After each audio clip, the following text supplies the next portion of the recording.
La famille, je suis de retour. Hein? C'est la saison des pluies. On était un peu occupés au champ. Maintenant là, on revient encore.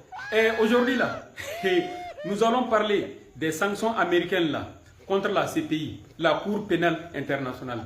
Le 20 août 2025, les Américains ont visé quelques juges et procureurs de la CPI là. Parce que ces gens ont fait des enquêtes impliquant les États-Unis et l'Israël. Cela n'a pas plu aux Américains. Comme ça, ils ont décidé maintenant de sanctionner quelques procureurs et juges de la CPI. Quand ils regardent dans la forme là, la CPI même a été créée. C'est pour juger les crimes de guerre, les crimes contre l'humanité, agressions, etc., etc.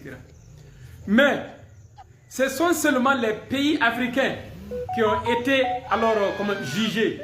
Ou bien les cas de certains pays africains comme la Côte d'Ivoire, le Mali, le Soudan, la République démocratique du Congo et la République centrafricaine, etc. Aucun pays occidental là n'a été inquiété par la Cour là.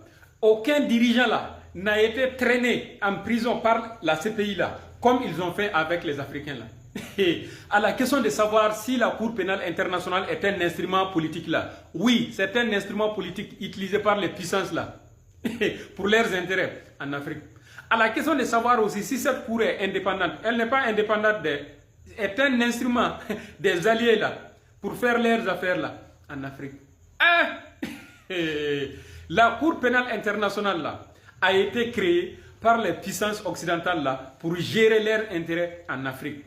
En Afrique, quand un pays les dérange, quand un dirigeant les dérange, il trouve un moyen maintenant et utiliser la Cour pénale internationale là, voilà, pour emprisonner et comment dirais-je ce président là, pour poser des sanctions sur ces pays là, pour bénéficier maintenant. Mais quand c'est l'Occident là, quand c'est leurs alliés là, non, la Cour pénale là devient inexistante, impuissante.